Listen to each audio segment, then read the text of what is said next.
La transformation structurelle de l'économie ivoirienne au centre de réflexion.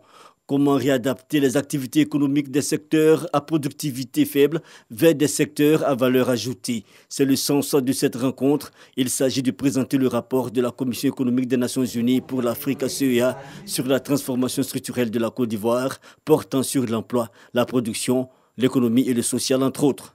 On l'a vu dans le rapport, la Côte d'Ivoire a fait des bons en avant en termes d'investissement, en termes de transformation structurelle. Mais c'est un peu lent, parce que la transformation structurelle en tant que telle, c'est un processus lent, c'est un processus itératif qui demande énormément, qui demande la création de valeur ajoutée, qui demande l'intégration d'autres chaînons de production, qui demande le renforcement du capital humain, qui demande l'adoption de la technologie assez élevée. Donc voilà grosso modo ce pourquoi nous sommes là en tant que CEA. Ce rapport appelé STEPS Côte d'Ivoire est donc décortiqué. La méthode utilisée, les résultats et leur interprétation. Placé sous la supervision du ministère du Plan et du Développement, il est jugé d'un apport important par le directeur de cabinet représentant la ministre, Kaba Niale.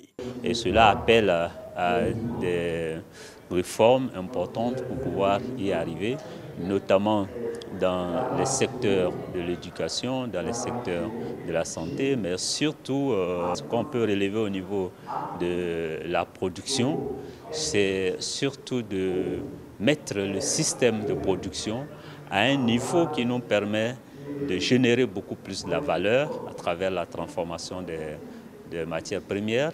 Et cela également peut nous permettre d'intégrer les chaînes de valeur mondiales et également créer des emplois décents et renforcer la croissance inclusive.